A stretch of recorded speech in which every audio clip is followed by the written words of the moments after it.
Loudly reading FazBear Frights book.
I been mute this whole time? Can you hear me now? Yeah, to summarize it, he tried going to sleep. When he closed his eyes, he felt like he was being bombarded with fucking feathers.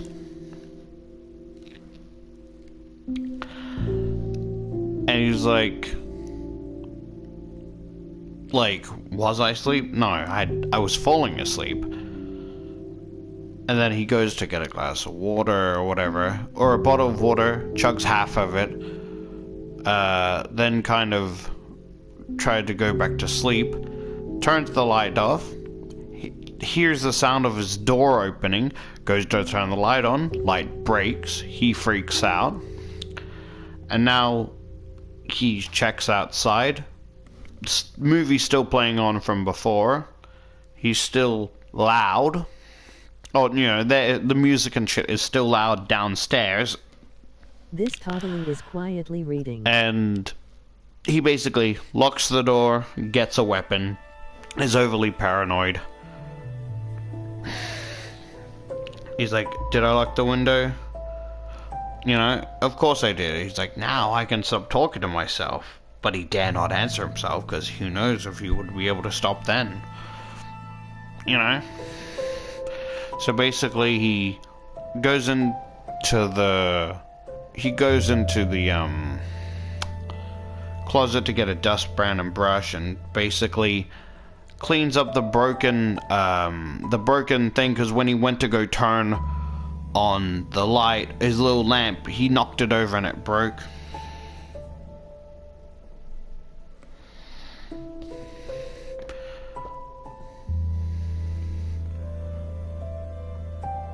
You know, if you're gonna be snarky, you don't have to be here. Fuck me for wanting to include people, because it's like, if I'm truly gonna read this, then that's me not responding to you for at least 3 hours. You want to talk to yourself for 3 hours? I'm already reading a fucking story I'm annoyed at, so I'm not in the best of moods, so do be careful with your words. What?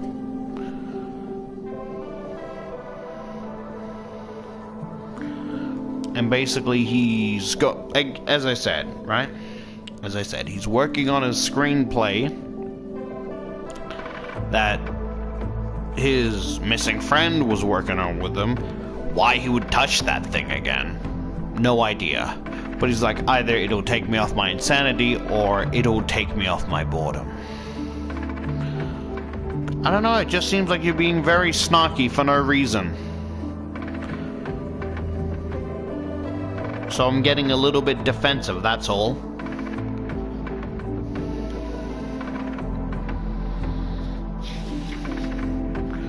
I don't know when I'll read the next stories, because jumping from one story to the next, it was surprisingly, exhausting. I'm not salty at all.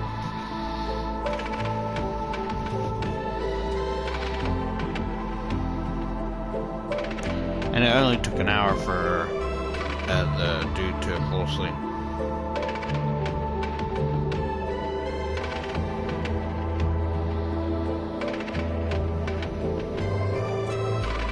Then my apologies, I'm just very agitated and defensive.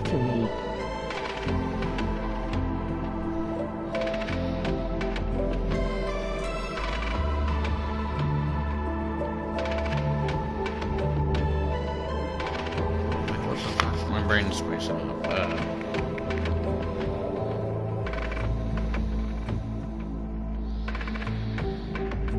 Okay, so he put the laptop to his side. I thought he fell asleep on it. He put the laptop to his side and had a baseball bat, you know, leaning against his bed. It says he switched the lamp off, but I thought it was fucking broken. What is a salt lamp?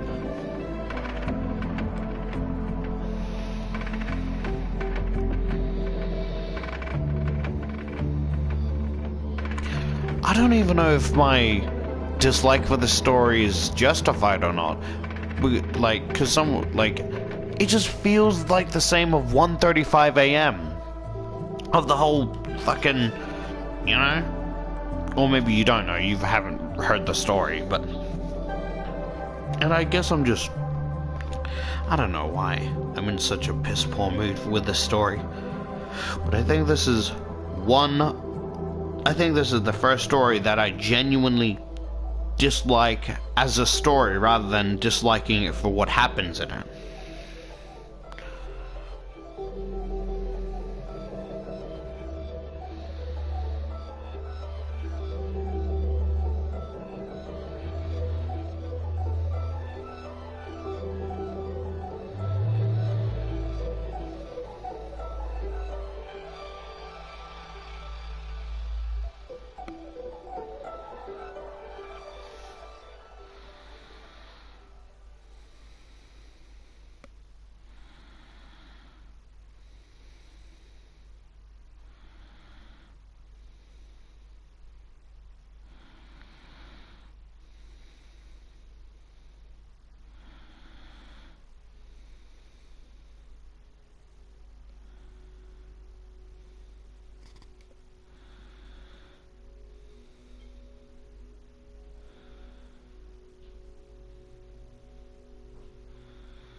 He's about to go to sleep, and then as he flicks the light off, he swears for a split second, he saw a shadow somewhere.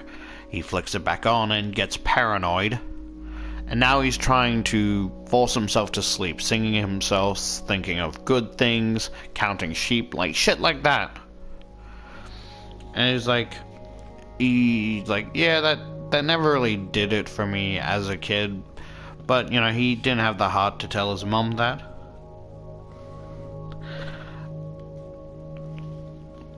And it just, I find it funny because it's like, so he starts thinking about things he likes and thinks about, he thinks about his crush, right? Freckles over, like, her nose and stuff. And he's like, that's not enough. And then continues to imagine, more freckles on the top of her chest. Like, I think this was the wrong time for that, my guy.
Yeah, he's just fucking crazy. Genuinely. He's thinking about his crush more, of what she likes to wear, what her outfit is, and he's about to finally fall asleep, right? and he hears like the window slam open, right? And he goes to grab his flashlight, but he, freaking out, knocks it across the fucking room and hear it clack and hit the, like, backside of the wall. So he carefully turns to the lamp and presses it, right? Being careful not so it doesn't break. But he said it broke before, which I don't understand. And the light floods the room, revealing nothing. Absolutely nothing. So he gets up and checks the fucking window. It's latched tight. There is no way it could open. And he's like, what the fuck? Like, did I imagine that? No, I couldn't have. What the fuck's going on? And he's just fucking crazy.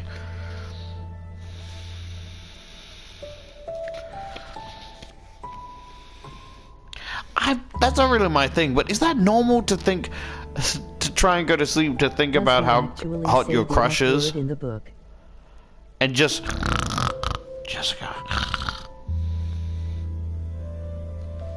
No, he doesn't actually say it, but it's like, I'm trying to explain the situation without having to read the actual pages, because, you know, because if I read every word, it wouldn't, if I read the whole book out loud, it wouldn't be quietly reading, now would it?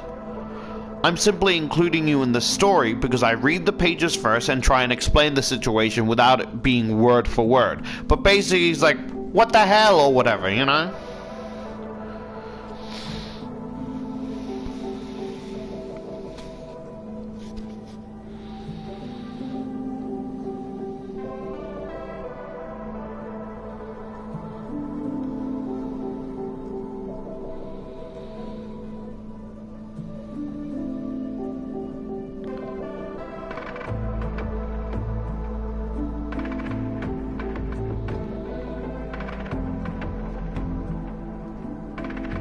I just thought quietly reading would be like whispering or SMT.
Oh, no. It's like, because I'm reading it quietly and I'm just spewing the information back to you, you know? But I can understand the confusion.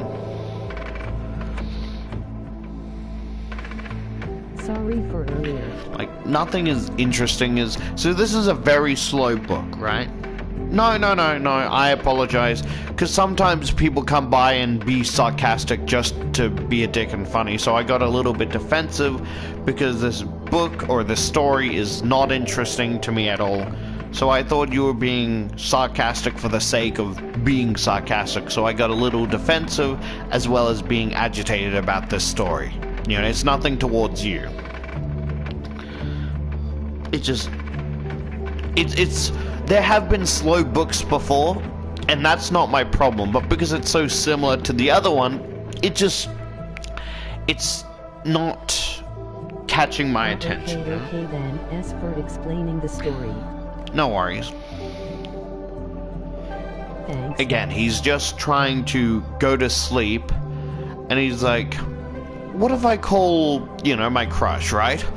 And like, say what? Hey, wanna come over and try and look for invisible burglars? Yeah, that's a real fucking hook, line, and sinker, isn't it? And he goes on to question, like, why was he so cruel yesterday? Because this is part 2, right? I read from 1 to 40, and I got so tired and drained, I kind of cut it into 4 parts. So there's 80 pages, and I'm reading the 40 to 80 in this part. So if you want to at some time look at the previous story, that's completely fine,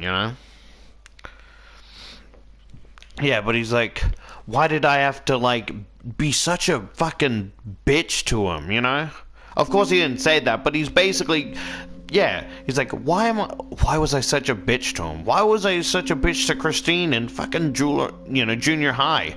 What about her made me so cruel, even yesterday? And like, why did I even have to fucking take, like, psychology class? This isn't the time for psychoanalysis.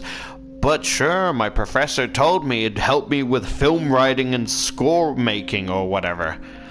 And now he's, questioning why he's such a terrible person and why he's done the, because before he was a fucking dick. He was a fucking dick. A real dick of a character. Because you get the sense of he's a little bit of a jerk, but the fact that he's reminiscing these horrible stories and fucking laughing about it to this day, like, yeah, it was fucking awful, but she was fat, she deserved it, It's like, that's fucking awful. I mean, was it? It was fucking funny. I'm not laughing. Well, I mean, I am. What's the big idea? It was in junior high. But you're still laughing about it because it was funny. He is insane. He's a fucking prick. It's like, oh, this one time, we had one of our friends pretend that she, they liked them, so we pulled her hair back and put centipedes down the back of her dress, and she was dancing like a puppet. It was fucking hilarious. That's not funny. I mean, it was a little bit hilarious, you gotta admit.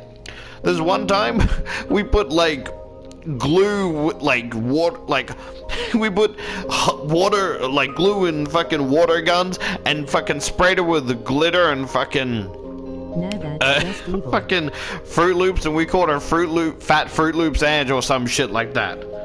Yeah, he's a fucking bastard. I'm like, that's not funny. Oh, look,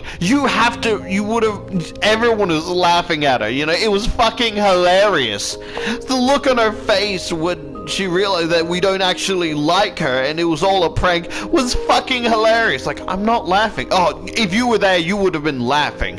Like, it wasn't just her. We picked on scrawny kids, we picked on tall kids, we picked on losers, like, kind of like you. So you would have picked on me, I wouldn't have picked on you. But back then, I mean, it was different back then. But would you have picked on me? Kinda. Yeah, he's a fucking bastard. And now that this thing of judgment, basically, think of Big Bird as fucking Ghost Rider, is coming to hunt him down. And I think what's interesting about this story is the way they make, or describe the antagonist doesn't feel like a generic Five Nights at Freddy's, like, animatronic or whatever. It looks nothing like, and I really appreciated that it can, it doesn't have to rely on what the games or books look like. It's something completely new, completely ominous. Just a lump of feathers with two bright, piercing yellow eyes with a long beak, like long orange beak, and like bird legs with sharp talons.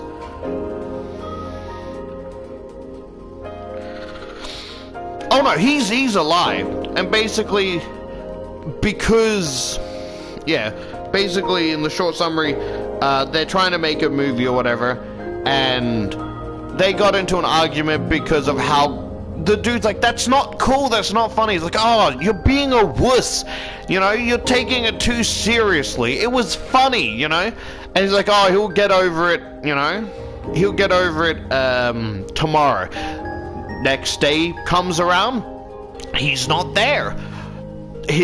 his mother calls him, not the main character, but his friend's mother's calls him, wondering where he is. And he's like, I don't know. And there's a whole group at the train station. Turns out there's splattered blood going into the forest, and like black feathers all around the train, right? And that's the feathers of the costume.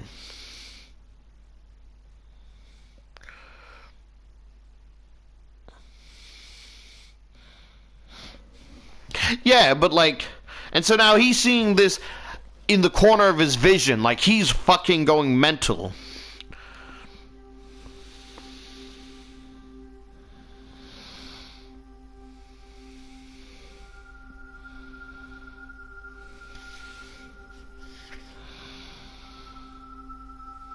I would be terrified.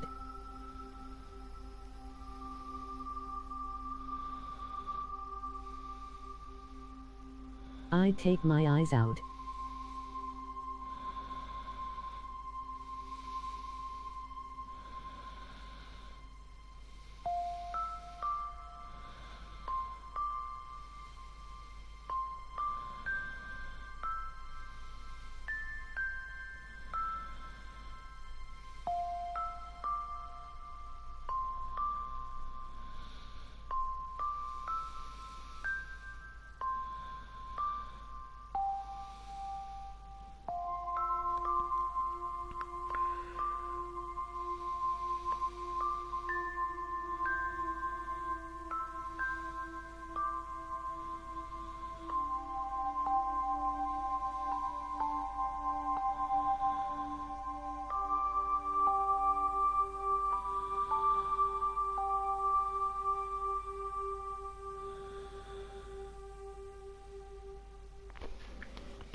He goes on to like, he literally goes on to, he's like, he's trying to figure something useful from his like, psychologist class or whatever. And he's like, you know, what's eating at him? He's like, was it mirroring?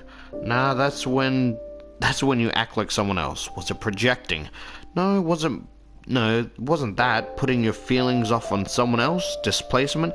Getting closer? That was taking on your frustrations and impulses on someone or something less threatening than what's bothering you.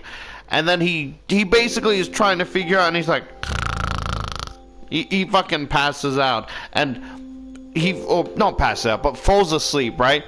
And as he does, he gets an image of like the Blackbird as a screeching howl, like pierces its ear. Like a part of it was like the alarm clock, right? But another part of it was something else, and he gets images of Blackbird, and he feels like something's pressing him into the bed, right?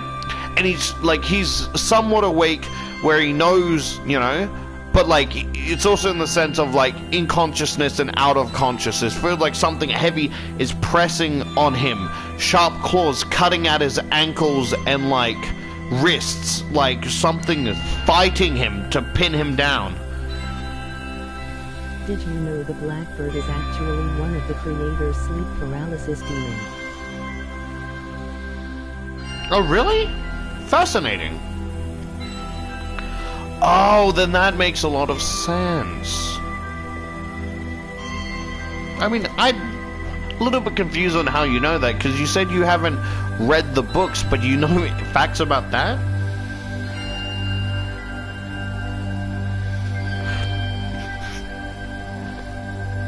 I don't know why. When you said, like, the whole thing about exploding your house, it reminds me of a TikTok, right? And it's, like, someone doing, like, 30 different cans of, like, spray to make them smell good, but it's, like, overdoing it. And someone comes in, like, hey, can I show you a cool trick? Flips a lighter and the fucking house explodes. Hey, can I show you something cool? Oh, so was it... Are you talking about Blackbird? So was it a sleep paralysis of someone who made the book or Scott himself? Because this was made by Kelly Para and Andrew Wagner.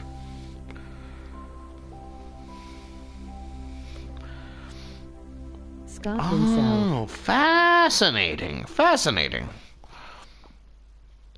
Okay, I need a clue. I want... So you're talking about Blackbird, right? Because a part of my brain is thinking, because I've heard that... I've heard that apparently Barney from the first game was supposed to be temporary, but he got nightmares of him stalking in his like corridor or whatever, and that's what made him keep the character. And I'm wondering, are you talking about that or Blackbird itself? That's true.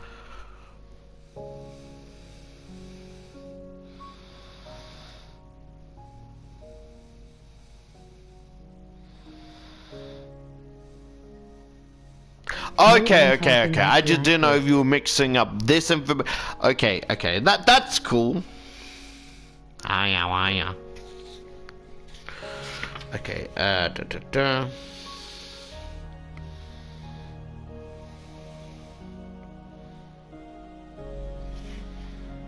Yeah. So we're on page 48.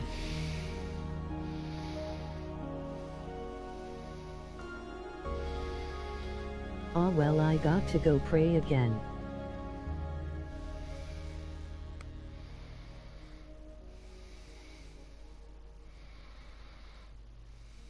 Final prayer of the day.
Okay.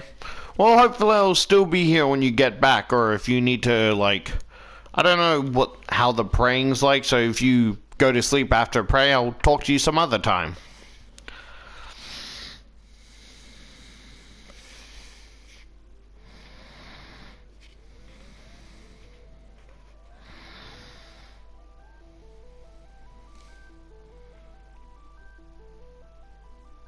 I want sleep. I sleep at 5 am.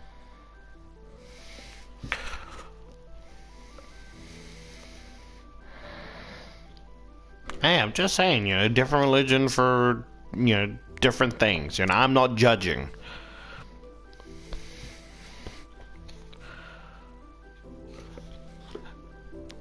So he feels like, almost like, he feels like Blackbird is like on him, right? But it feels like it's also kind of like he's trying to fuse with him, like go into every part of his body, right? And he says he feels like he's sinking See you and take care. into the mattress, right? And this, see ya. Take care, you too. Also, when he says he's sinking into a mattress, right? This is going to be spoilers for Nightmare on Elm Street. I know it's an old film, but I don't want to spoil this if you're looking forward to it at like a film night or movie night. So like, I can't say skip ahead because I don't know when I'm going to stop talking about this, right? But it's quick, right? When it says he's shrinking into the mattress, in my head, I'm just thinking of the scene where he's like getting pulled into the like mattress, minus like the spew of blood, but like him sinking and getting pulled in. And like he said, like the bird or whatever, the feeling is just on top of him, right? And I find that a little bit adorable because in my brain, right, I imagine it's kind of sitting like a emu would, or an ostrich, or like a big bird, where like they kind of bend their knees and they're just resting. That's what I have. So like this big lump of feather and these tiny little like chicken legs just resting bent. And like, I honestly can't take it seriously. I don't know what the fuck happened. It just said with the burst of light, literally it goes just went. With a flash of light, he was free. You know, he basically broke loose from the bizarre situation, and the bird was just like standing there beside the bed, and he grabs his like bat and swings, and the bird kind of just like a swarm of like bees or insects. It's like feathers just kind of like go out the window, leaving like little plucked trails or whatever, and he knows he must have hit it, or was at least a real encounter, right? Sorry. Because he broke his lamp again, and I'm laughing because my brain thought it was like a delusion, right? So when he would like swing his bat and the feathers disappeared, it would realize it was either one of his frat bros or his crush that came to wake him up, and he's like, you know, it felt like milliseconds, right? And he can't stop and just BAP! Just with the metal bat knocking her unconscious. Like, oh shit, I'm sorry. I didn't know it was you. I thought it was, you know. But nah, it just disappeared.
I even need to read this page. It's, if you want the finer details, it's him just feeling paranoid, like, you know, Sam was right. You don't need blood to make a horror film. That fucker was horrifying. And it's not just a still shot, it's a whole horror movie playing in the back of my eyes. Or some shit like that. It's like he feels like a mental patient.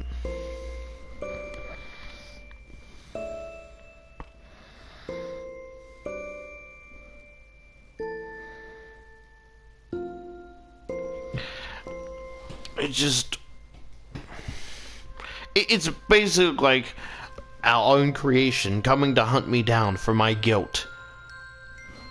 All it is.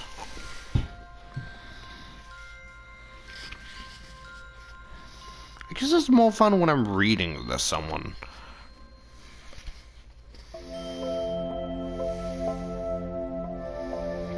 I want to lay down and just close my eyes and chat for a bit, but I gotta finish this fucking story.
Sorry, spacing out.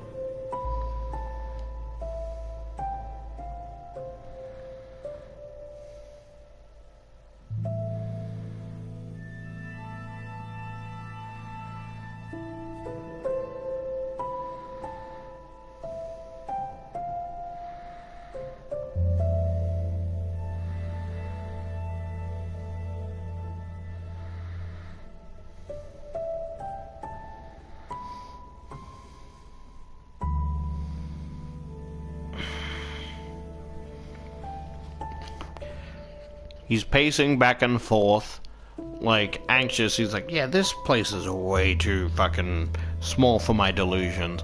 So he, gets change and basically goes down the hall, but, like, he takes a step outside, right? Or outside his room, he's like, why the fuck is it so quiet? Checks the time, he's like, it's like 1 a.m. in the morning, right? And he's like, I was struggling for an hour? Was I really thinking about, my own psychosis for that long, or struggling in a state? It's like, fuck, it didn't feel that long. And so he's like, whatever. And he tries to, like, quietly sneak out. He's not trying not to wake up his frat bros or whatever, but he doesn't want to explain why he's out so early in the fucking morning. And as he closes the, like, 2 large steel doors or whatever the fuck it was, he's rethinking his decision, and he's like, do I really want to do this? Like, what if I'm out here jogging and shit, and it decides to stop, fucking with me and just finish the job? Like, what if it sizes me up and just takes off? Like it can fucking take off. It's not a real bird. I mean, that's fucking insane to think about, but even thinking about it, what if it, like, is any crazier than thinking it's my best friend in a fucking bird suit trying to fucking kill me? Not any better.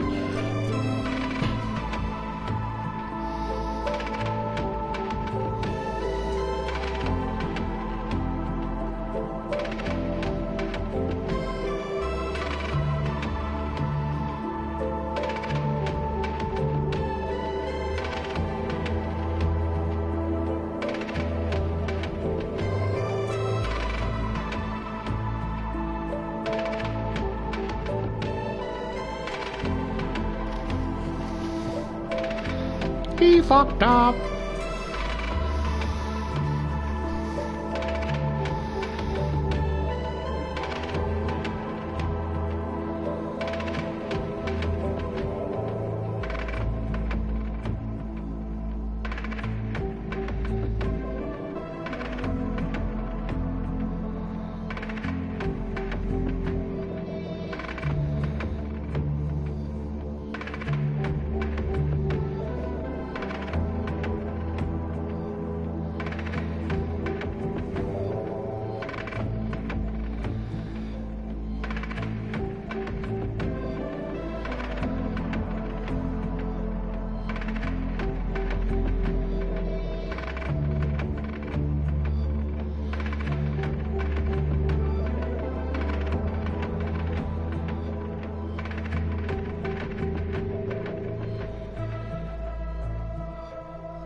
He's like, yep, fuck that, and just goes back up in his room.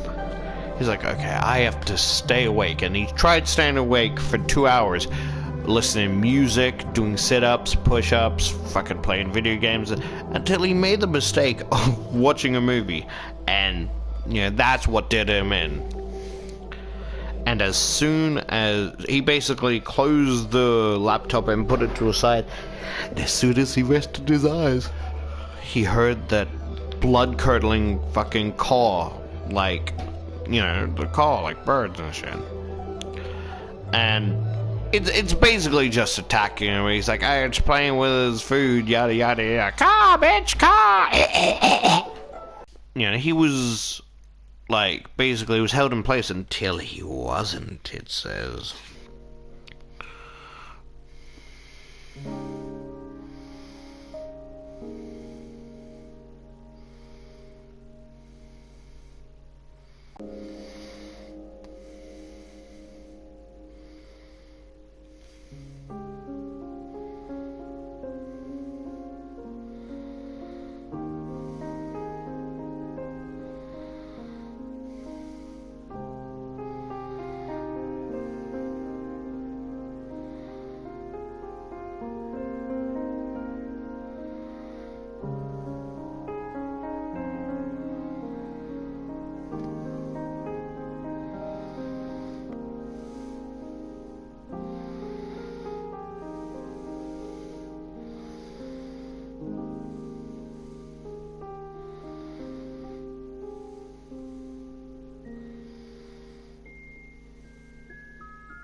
So the same thing happened again. Basically, he was finally able to free, and the fucking bird exploded into thousands of black feathers and disappeared into the night.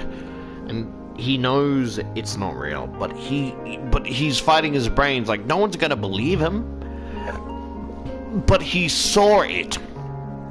And basically, he went to go for a jog, but as soon as he, like, touched the big, like, double doors, he didn't let himself think or reconsider. He just booked it.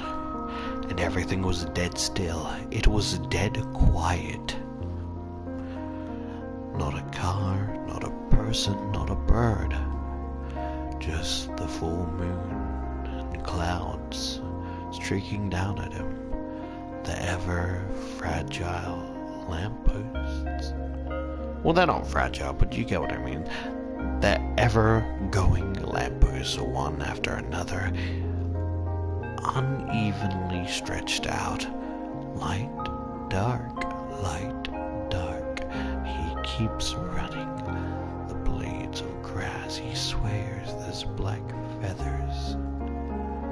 Waiting for him to get closer, but he just keeps running.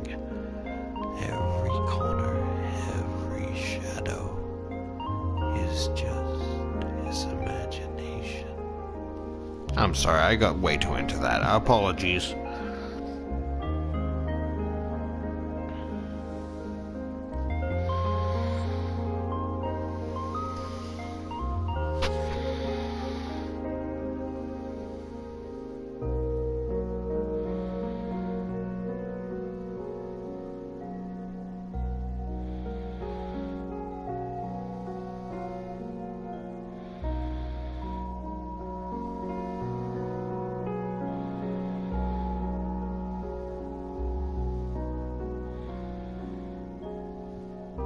Fucking idiot.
basically looking at the ever-moving shadows. It's disorientating, so he's looking down at, not at his feet, but at the ground 15 feet ahead of him, so he can see what's going on.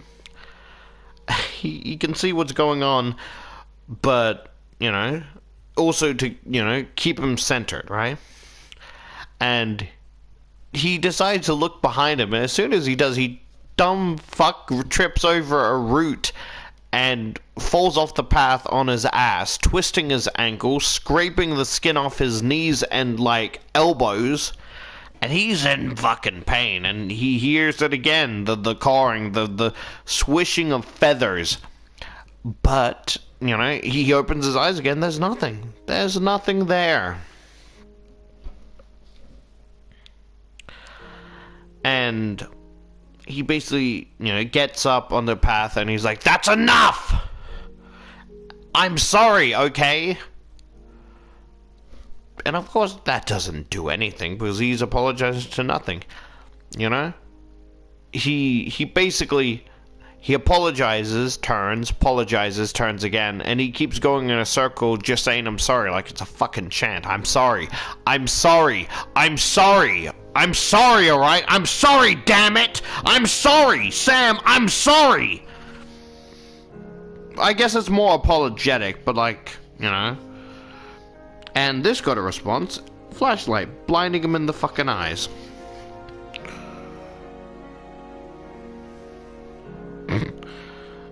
The campus car, he's like, "Are you drunk or high?"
He's like, are you drunk or high? He's like, "Neither."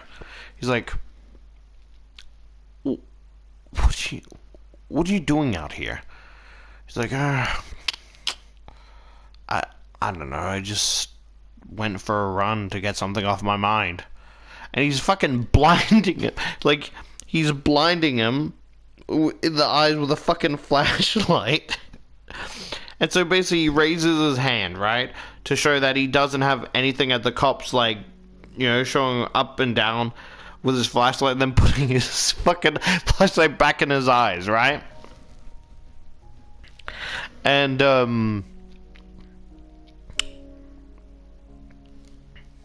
he's like, you know, "I can't see shit, but at least maybe if I blind myself, if I get blind, I won't have to see that fucking Blackbird." He's like, basically the cop looks around the same age as the main character, but a bit taller. And he's like, you know, looming over him reminds him of, he's like, "No, just get that out of your thoughts." And the cop's like, "So why were you asking before?" He's like, "Oh, I was just trying to get something out of my system." And he goes back to like, puts the light back in his eyes. "Drugs? No, I'm not high, I'm not drunk." Basically he's like, I got into an argument with a friend and he's mad at me and I don't know."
Well, that's nice of him.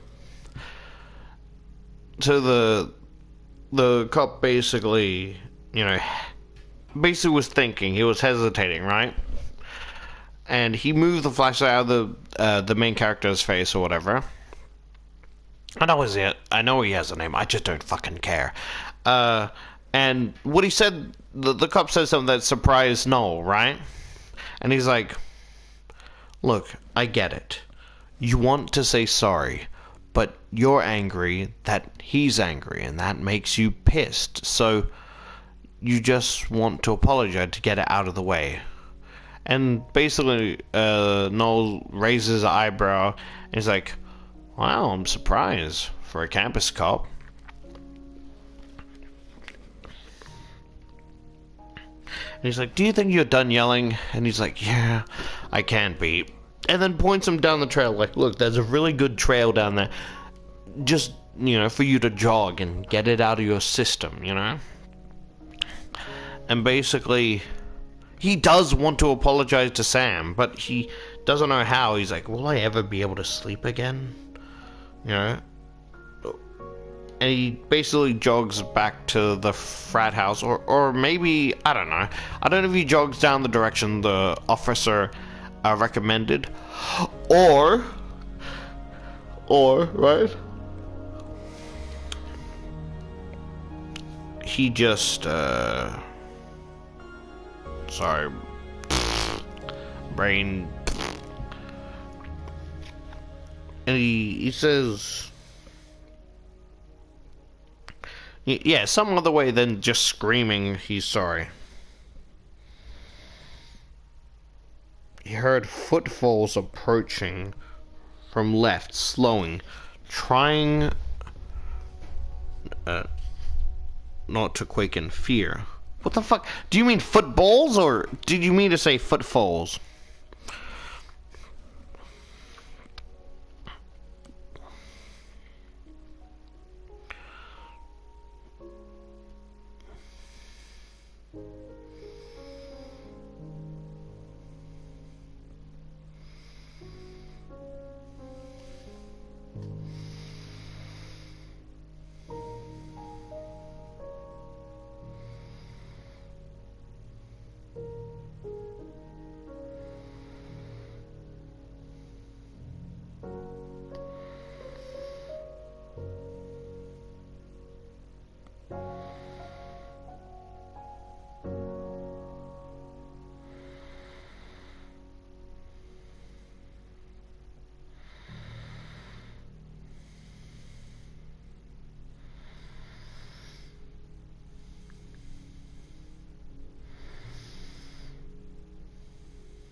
Basically, he's like, it can't be a bird. It doesn't sound like a bird. It sounds like a person. And he's right.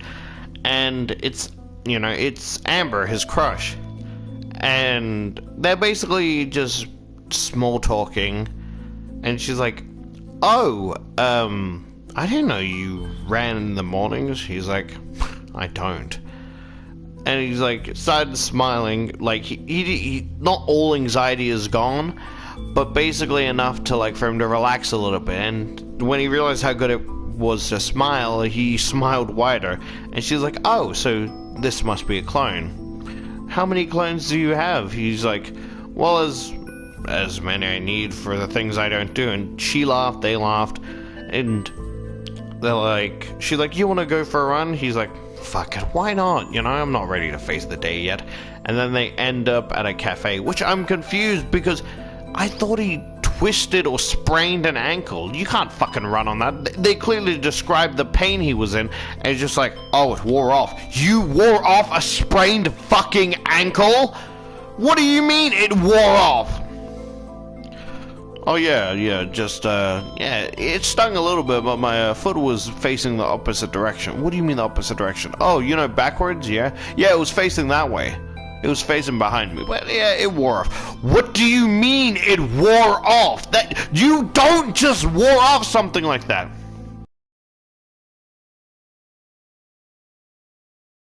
Bruce, I don't even know where the fuck that is. I think you're full of shit, or you're not human. Kill him, torch the fucker.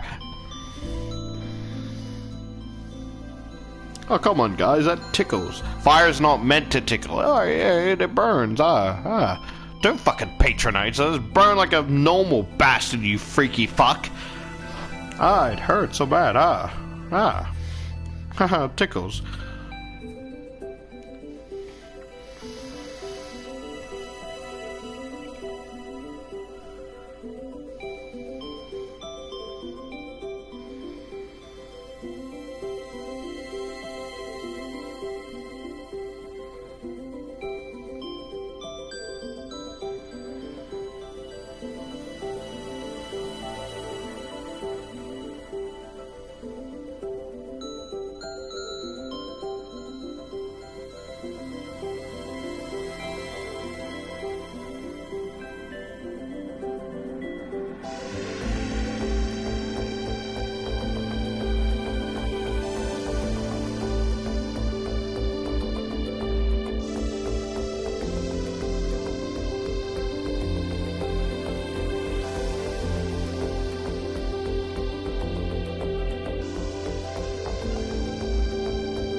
Oh,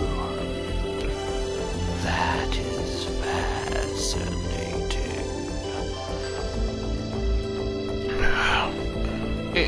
It's more witty banter. I'm not in the mood to read. But basically he closes his eyes and then he wides them open and he starts like rubbing like, what the hell is this itchy?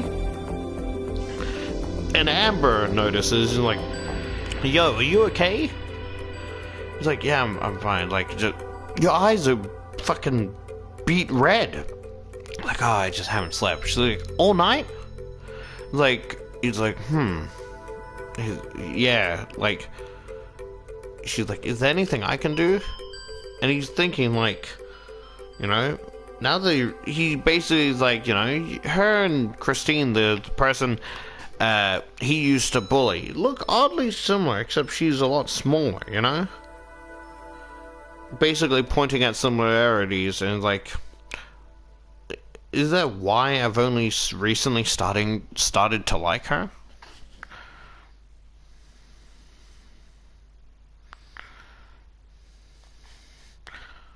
They both shared classes the previous year.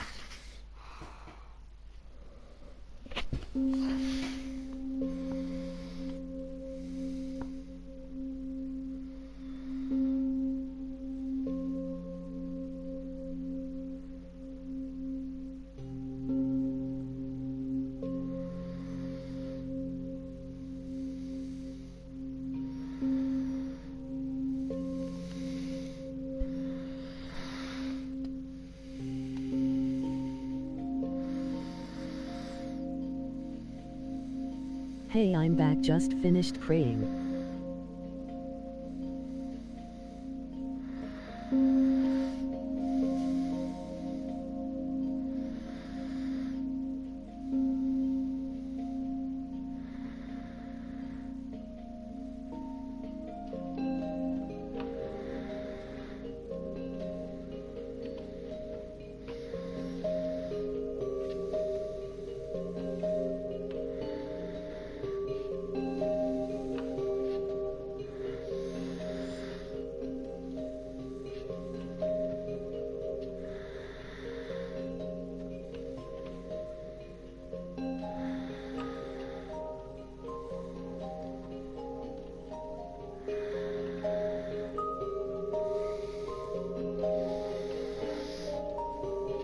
okay, I think we're thinking of the...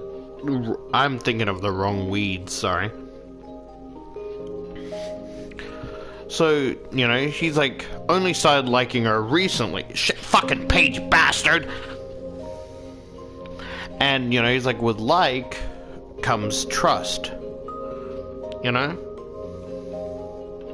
Yo, welcome back. And he's like, with like comes trust. And goes on this full paragraph and just blurts out, let me see. How would you fix it if you did something really wrong and it was a long time ago, but then you did it again recently and you can't apologize to the person you just did to, but you're sorry and you want to make it amends somehow? And she's like, so guilt is eating you up. And he's like, yeah, something like that. And she basically sits on the concrete seat and, like, you know, pats the seat, right? And she's like, you know, it's good to see that you feel guilt. It means you are growing as a character, you know? Some guys around here are too stupid to know when they should feel guilty. And he's like, well, then why did you want to go out with me? She goes like, well, I felt like, wait, where? It's like, basically she felt like she was wrong, right? I might have thought I was wrong.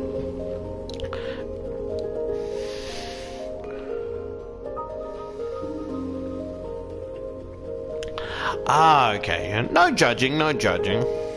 A lot of religions pray. I just didn't know it was like... Sorry, my brain's spaced out. Yeah, because, like you said, 30 minutes, I'm like... Because I don't pray myself, right? And so I'm like...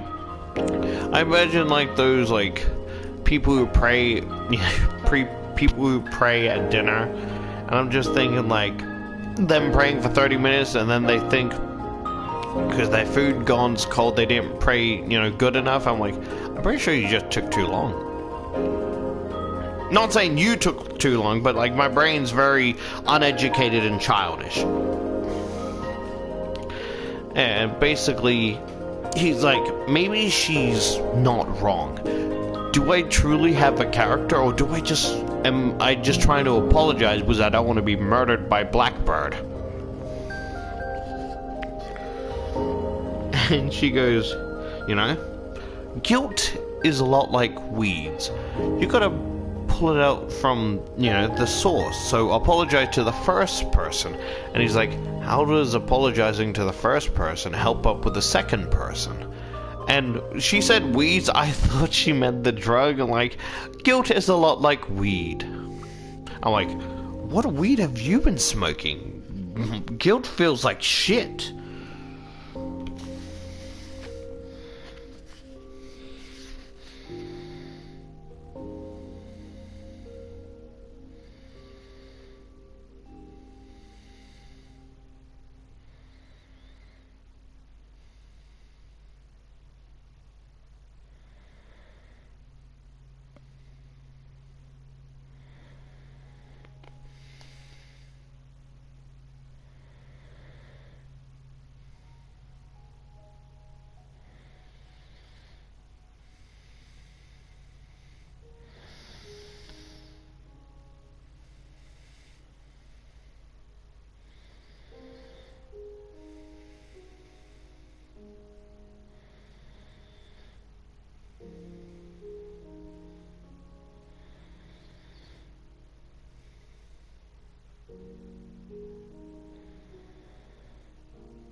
Amber basically responds like, well, it's kind of like, it's like a energy chakra thing, right? Like yin and yang, like balancing the scales, you know? by apologizing to, the original guilt, you for whatever reason, fix the second guilt, right? And a bunch of her, friends, her friend group comes up to her, like, where the fuck were you? You weren't where we usually meet. And she gets up and points at him, it's his fault! It's his fault! But, playfully. And he's like, he gets up and he's like, man, I need a fucking shower.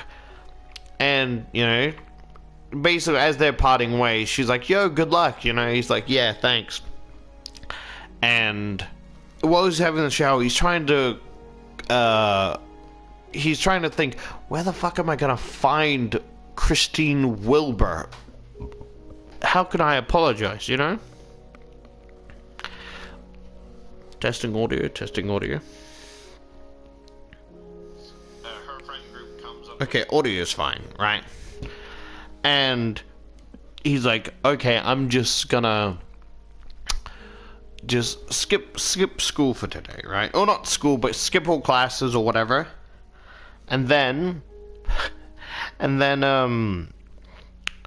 he basically is looking out the window thinking, right? And he looks at his bed longingly, but he shakes his head and basically grabs the laptop and goes to his desk, because he knows if he gets in bed, he's going to fall asleep. And we know what happens when he falls asleep, that's not good. But the problem is, he's had no luck. No luck at all, right? She's not really a social media person. Couldn't find her. She hasn't done anything significant, so that was harder. It was much harder to find her.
I'm sorry. He's basically having a real bitch of a time to try and find Christine Wilbur, right? Wilbur? Whatever. And, he's basically like, what if it's just sleep disorder from the shock of what had happened, I mean, there was no Blackbird coming back to the frat house, and I don't feel like I'm in shock anymore. So what if I just give up on finding Christine Wilbur and Sam and this Blackbird, right? And it's like, okay, it's worth a shot. Maybe I can finally sleep. And it goes, it's like, he puts his head on the pillow and closed his eyes, and sleep took him right into hell. Right into hell.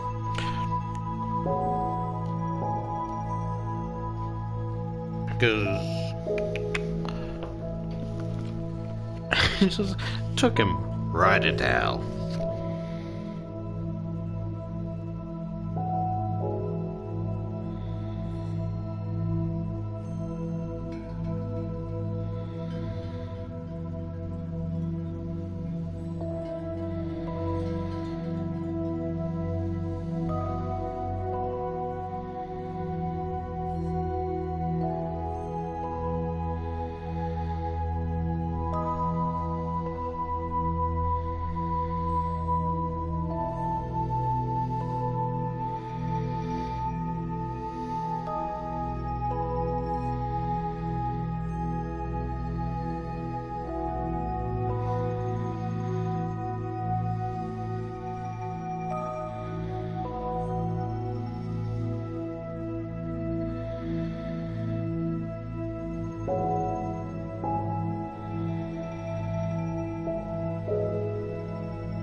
into a nightmare.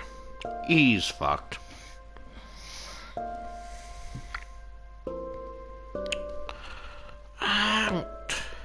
It's just him being attacked, being restrained, Blackbird trying to peck his fucking eyes out.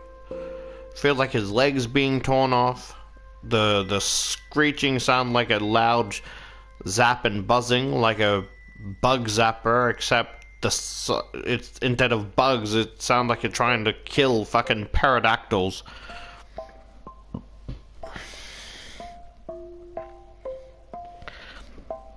And basically, he feels his lungs being crushed and flattened, and it feels like he's being dragged into the other world, like his heart stopped. And he feels like he's taking his life for granted.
So basically, it feels like everything's shutting down. He tries to scream, can't scream. He feels like he doesn't even feel his limbs anymore. His brain's working fine. He can still feel agonizing pain. And then suddenly, it just stopped. It feels, except a feeling of like a grip on his arm, firm. And just a, dude! And it was one of the frat bros. And the dude's like covered in sweat. And as soon as like he busts up, right? And like opens his eyes, the dude backs away and he's like, it's still saying dude, but in a lower, like, dude. He's like, are you alright?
Oh, that's so sweet of him.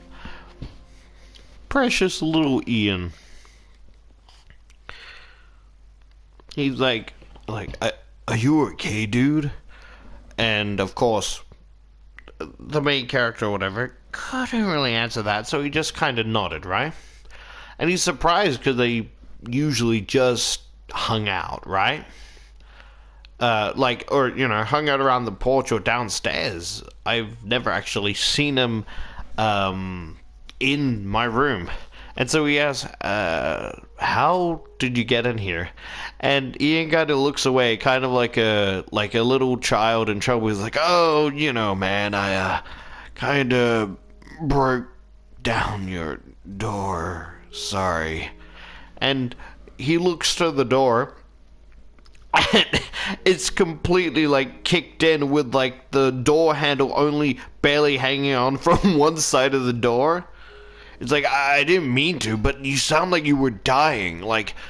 It was this grunting sound. You wanted to scream like crazy, but something was stopping you. And basically, Noel just started crying because he felt so touched that he would break down the door for him. What if no one was here? What? If Ian didn't step in, would Noel have died? What? Would the Blackbird have succeeded, dragging him to another realm, dimension, level of hell?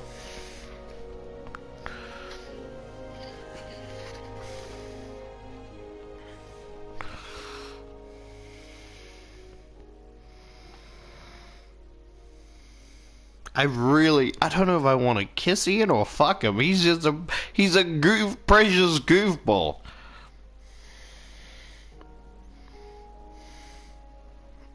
Say dude one more time and I'm biting your balls. She's sorry dude, oh. Well, I warned you. Youch, bummer, man. Wait, I kinda like it.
I want to read this whole page for you because mostly because I fucking love Ian.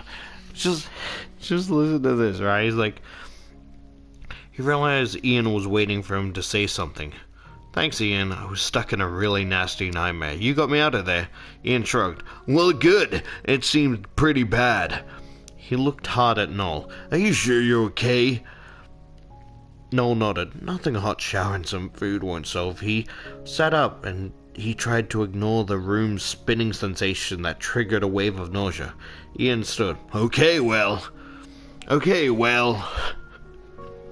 Noel wasn't sure he could stand yet, so he didn't.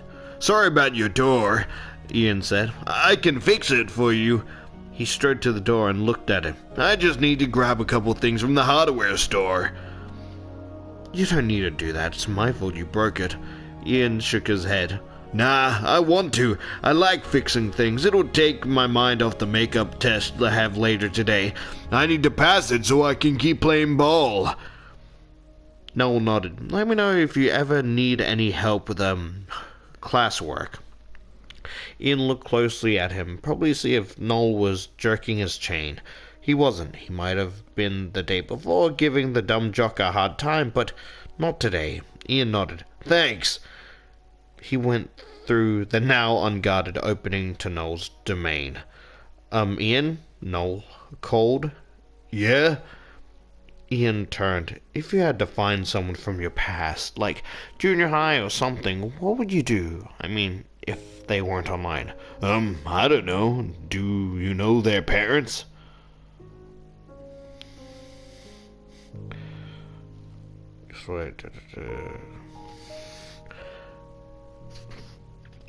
Noel snapped his fingers. That's brilliant. Yes, thanks. Great. Thanks again, Ian, for breaking in. Ian shrugged. Anytime. I hope not, Noel muttered when Ian went back to his own room. He's a precious little bean. I want to fuck him. He's adorable.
He basically went to have a shower, and he goes to turn on the, hot water, because he's like, it makes sense, because apparently, her family owned, a very, quite popular greasy food chain, right? And, because when he was born, it was like, oh, you've ate everything on your father's menu 1,000 times. What would you recommend? And he basically cringes at his own past, and then the cold sprinkled water fucking stings the sensation of his skin and jolts him awake, and he's like, yeah, I deserve this. Plus it keeps me ready for what I gotta do. And as he goes there, it's basically, luckily it's basically empty, just some elderly ladies taking a booth, right? And then some very droopy, tired dude in a janitor's outfit picking at cherry pie.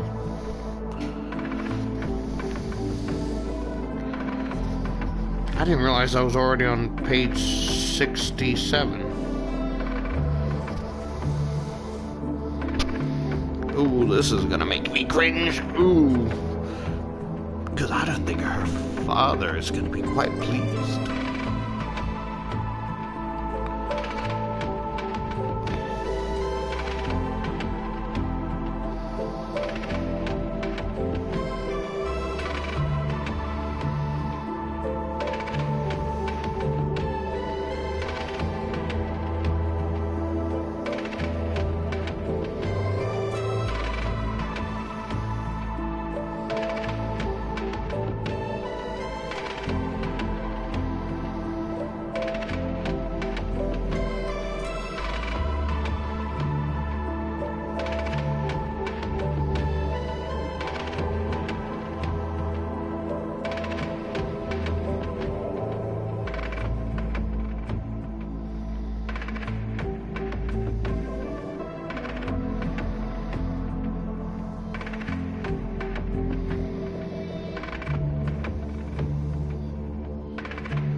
I completely read both pages. Whoops.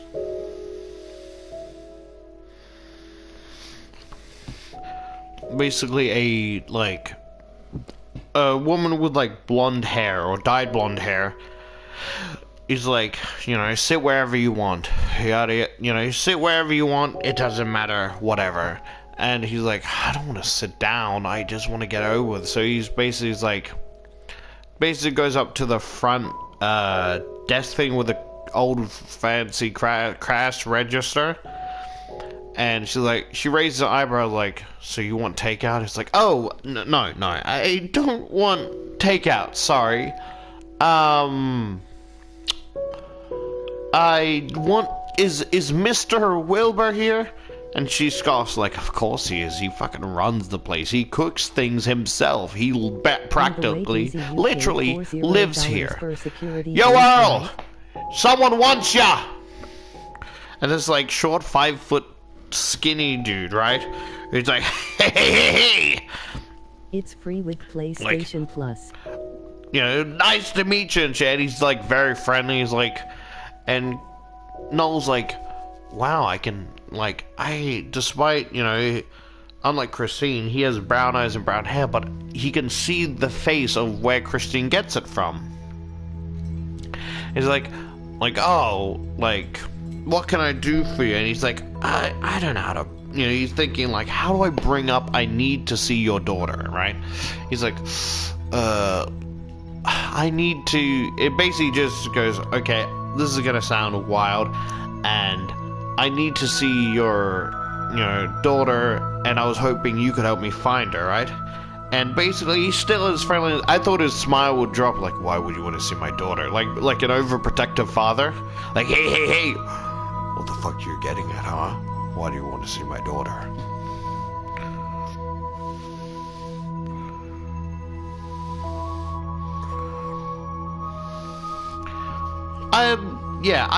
I know it's free with PlayStation, but I got it like, years ago or whatever, right?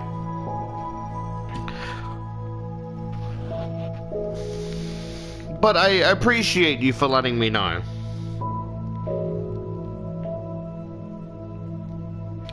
And I was like, yo, what, why is that? Why do you want to talk to my daughter? And the blonde-haired chick is like, oh, you got, she literally says, you sweet on her? What the fuck does that mean?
Earl laughs at the blonde woman's statement, like, well, that's his business to tell, not yours.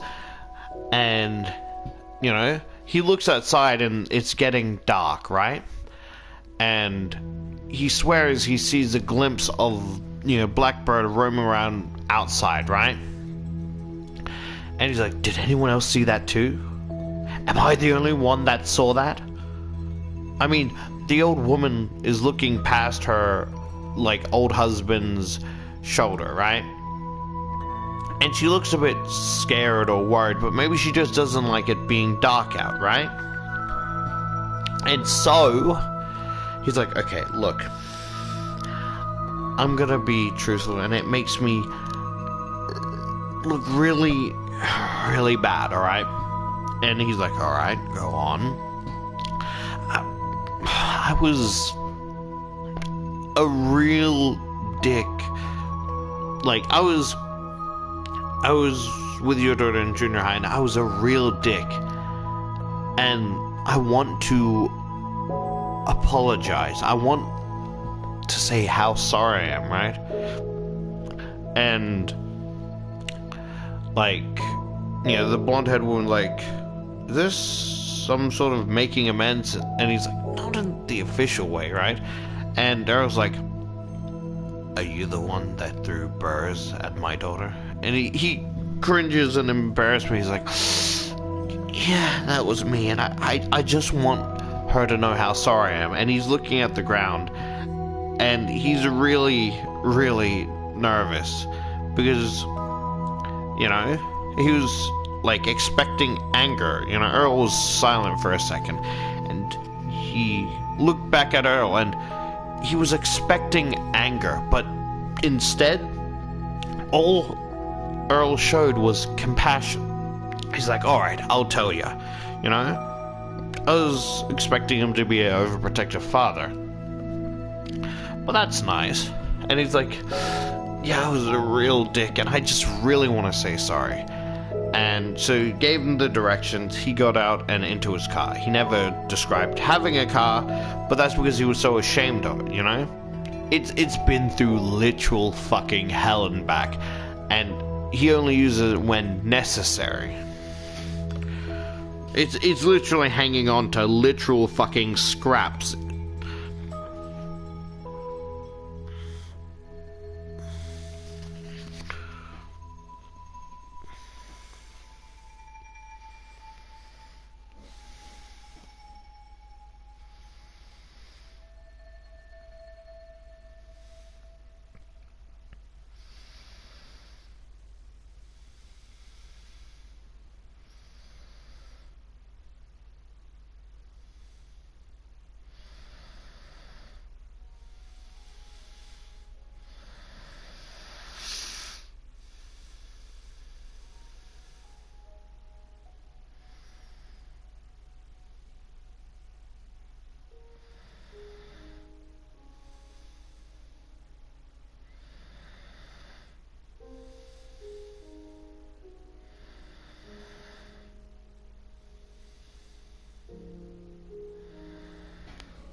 I don't know what else to tell you other than he's struggling to get there. One, because the shadows look like giant wings flying overhead, and Two, this car is a piece of shit driving uphill. It is literally on the fumes of death. He basically gets around and is looking for so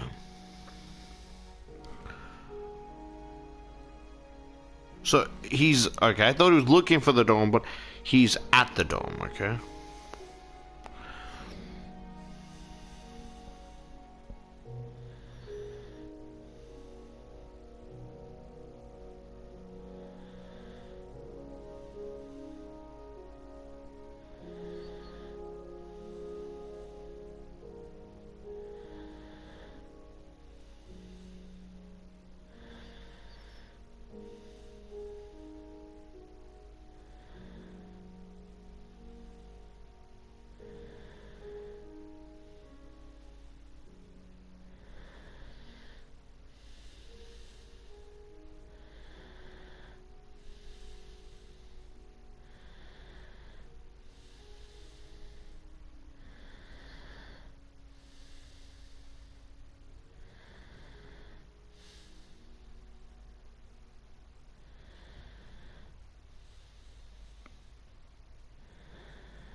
Oh, he is not doing well at all.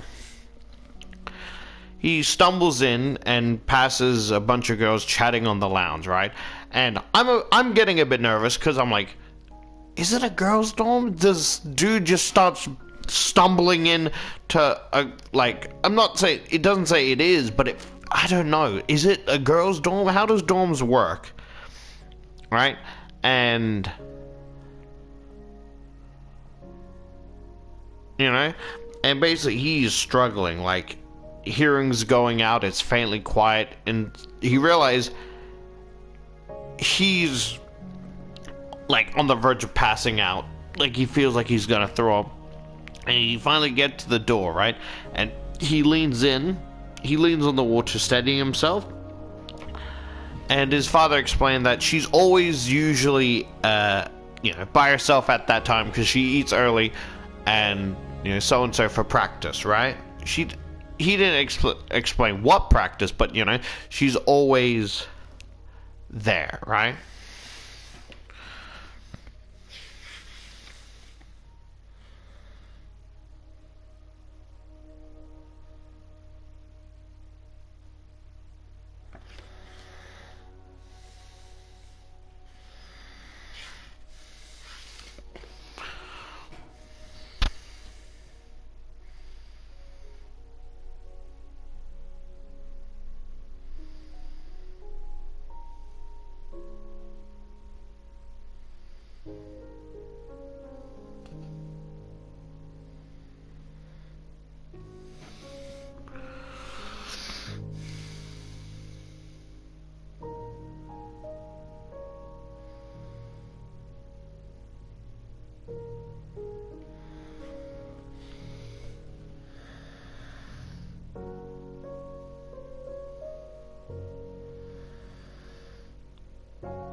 We're on page 73, almost done. he's describing that, she still has like the crooked teeth, she still has her dad's face, and so it has something else, but other than that, she looks like a completely different person. And she's like, "Are you looking for so and so?" He's like, "Huh? My roommate." No. And he feels something pressing down on his back, and he feels he's trying to like tell himself it's not there. And she's like, "Oh, you must have the wrong room," and goes back to eating like a salad, like a cut up cucumber, and like the smell is hitting the air.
Welcome back.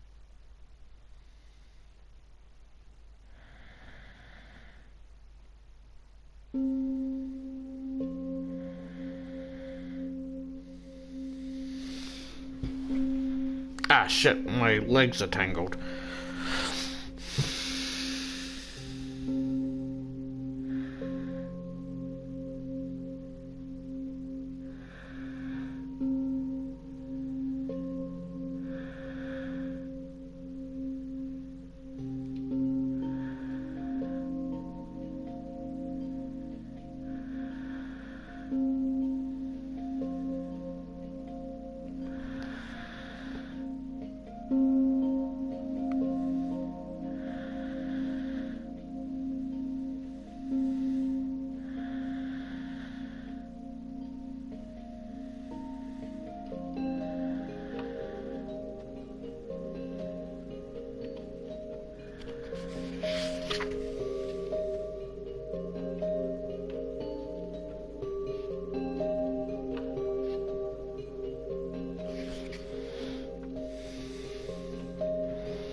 Yeah, he's like, do you, like, do you remember? And she's like, should I? Like, I mean, I would. You would what? I would remember me if I were you. She's like, okay. No, not ringing any bells, sorry. He's like, he's not doing well at all. What do you mean, welcome back? I mean, me? Yeah, like, he's not doing well, and he's, like, crying and shit, right? Because he's just feeling, he feels awful for what he did, but physically, he feels fucked, right? He feels awful, and, like, she's like, are you okay? Like, he's like, oh, I'm the person that bullied you, and she's like, you're gonna have to be a bit specific. The hate on Christine Club was pretty popular, and she was pretty nonchalant about it. Like, yeah, I was the one that threw, burrs at you. Like, yeah, oh, yeah, sorry, I just forgot your name. He's like, oh, Mark Somethingham. It's like, oh, okay. And she comes over and gives him a hug, right? And he hugs her back, right? And, she let go, he let go, and because he describes how kind she is, right? He's like, that wasn't a I forgive you hug. He's like, what? It was a thank you. He's like, what? He's like, I'm not gonna tell you you're off the hook for bullying me, but you seem like you really need it, And it seemed like you really are sorry.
Can I read page 76? Because it's a long string of text, and I feel like it's easier if I read it to you. So, Christine says, she says, she clasped her hand together. She said, I'm not going to tell you this to let you off the hook for bullying, but it looks like you really are sorry. I really am, Noel said sincerely. He was surprised by how truly sorry he is. Because, like you said before, he didn't realize why he found it funny, because it explained that he was really scrawny and now he's all bulked up. He's like, I was so scrawny back then, I had no right to bully other people for how they looked, She nodded, thought for a few seconds, then said, what is that word? Haltingly, I'm gonna tell you this just because I learned something from it, and I'd figured maybe I can pass it on. In junior high, my mom was always on my case about everything. I felt like crap about myself, and you and the others kept putting me down, which also didn't help.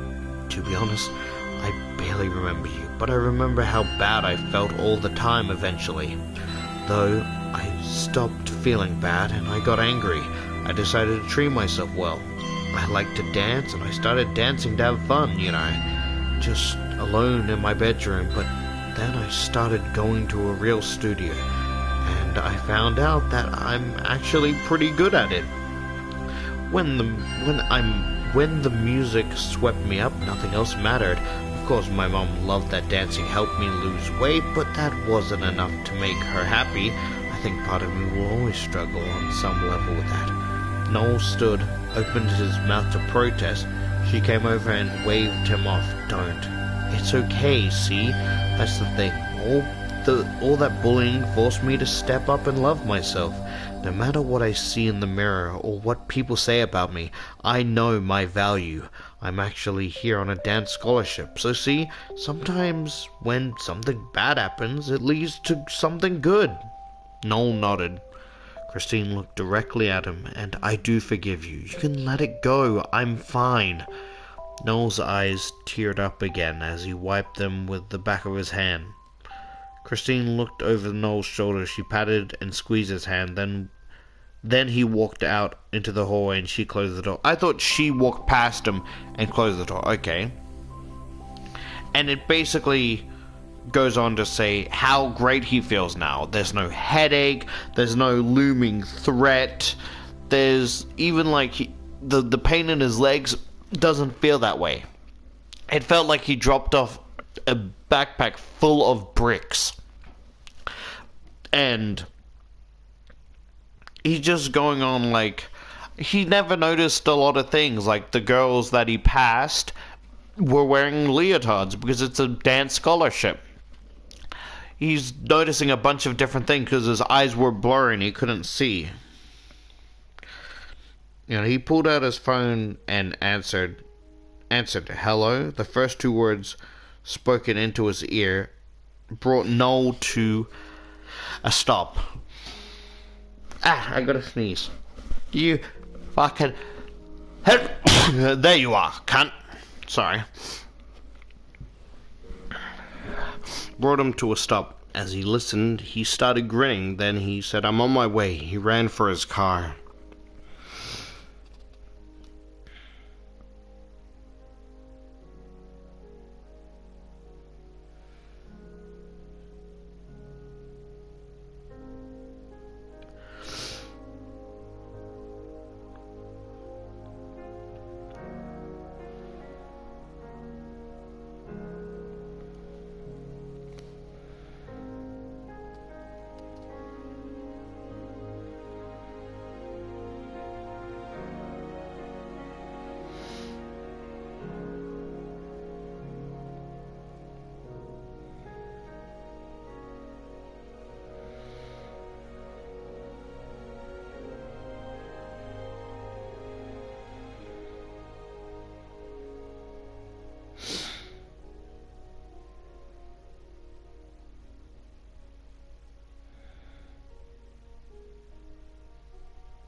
A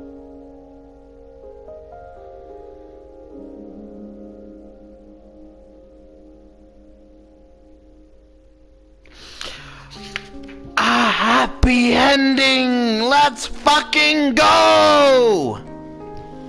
So let me read the last 3 pages, right? A stop. As he listened, he started grinning. Then he said, "I'm on my way." He ran for his car. Sam was waiting for Noel in front of the film studio building when Noel got back. "Sam!" Noel shouted. He ran towards his friend. Sam raised a crutch and waved it in the air and then put it back down when Noel reached him. Noel grabbed Sam and hugged him as best he could. Sam hugged him back enthusiastically. "There's my favorite idiot," Sam said. "Where were you? You didn't say." I went." Noel waved the air. "It doesn't matter. What happened to you?" Sam rolled his eyes. "Apparently I've been hanging around you too long. Idiocy must be catching." Noel smacked Sam's shoulder. "Ow, hey, wounded guy here." Sam winked. "Seriously, I was being dumb. I was walking on the tracks with headphones on." "Dumb is one word for it." Sam laughs. "Yeah, right. So I turned around just in time to see the train. And I jumped off the tracks, but jumping has never been something I'm good at, so not only did something on the train gorge my arm as I leaped, it left a bandage arm. I lost my balance and fell down on the embankment and broke my leg. If I'd had a normal-sized leg, I probably would have been fine." Noel laughed. "You and your legs, get over it." Sam ignored Noel. "I was trying to drag myself back up when I slipped and ended sliding all the way down into the culvert. Then I passed out. I guess I was pretty well hidden. I never heard anyone calling for me, and no one saw me until earlier this morning, when my parents came back with a couple cops to search again." Sam punched Noel's arm. "I'm so happy to see you, man." "Not as happy as I am to see you." Noel realized he meant that, really meant that. "And I'm sorry." He wasn't taking any chances just because Sam was here. Didn't mean the Blackbird was gone. "For what?" "For being such a jackass about the bullying thing. You're right, it's not funny." Sam waved the air with his crutch again. "I was oversensitive about it. It's no big deal." "No," Noel said. "Being thoughtless is a big deal." Sam shook his head. "I won't disagree with that, but I shouldn't have thrown stones at a glass house." "Huh?" "I never answered you when you asked if I had secrets." Noel waited. Sam leaned in. "Remember I said I was bullied?" Noel nodded. "Well, I got revenge on one of my bullies by bullying him right back. I played a really mean joke on him just before freshman year." "Jerk." Sam laughed. "Back at ya." "Nah," Noel said. "No more jerk clones." "What?" Noel laughed. "Oh, it's a joke between Amber and me." "Amber and me, huh? I want to hear about that. Want to grab a pizza?" "Sure, I'm starving. I haven't eaten since before noon." "Why not?" "Long story. Maybe I'll tell you someday." "The Blackbird will make you tell," Sam said. Noel's heart stuttered, but then Sam laughed. I like that ending. I really like that ending. So, SP, what did you think? I thought, like, as much as I didn't... at first, the concept seemed kind of generic, but I think I'd rank it higher now that I've finished the story, because it seems...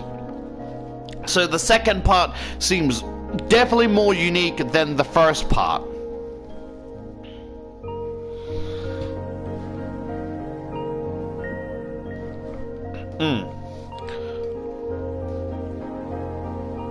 So the next one we have is the real Jake. Yep. Sorry, just testing audio. I thought, like, that's fine. Yeah, I actually really enjoyed that. I enjoyed that ending. I was happy that they got a happy ending. He apologized, his friend came back, and there was no hard feelings. I know that Christine probably, she forgave him, but you know, it's whatever. You know, it's not like they're gonna meet again, but like, I'm happy for them.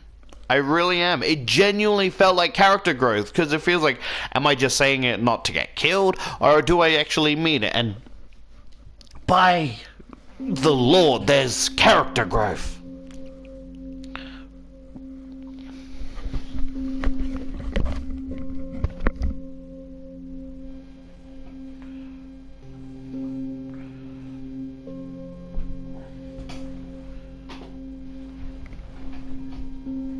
We're done with this book. Actually, no, we're not. I'll leave it out here, but you know, I'm not gonna read it anytime soon because I want to take a break on reading shit. So, what to do now?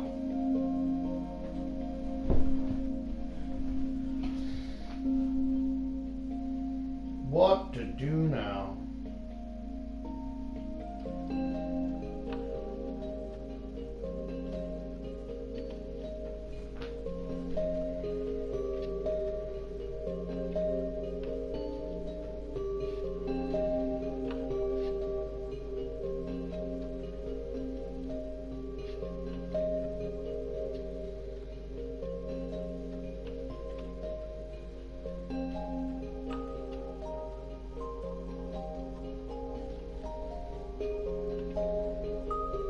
Golly!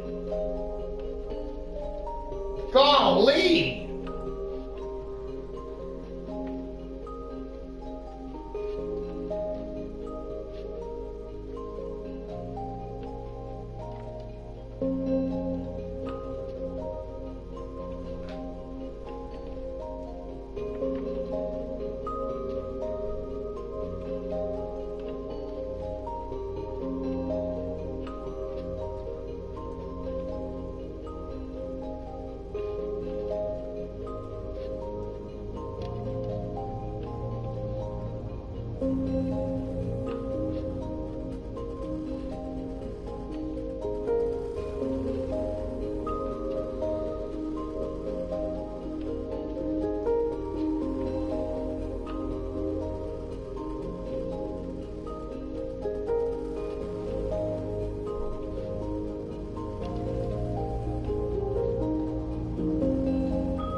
Well, now then, what should I do?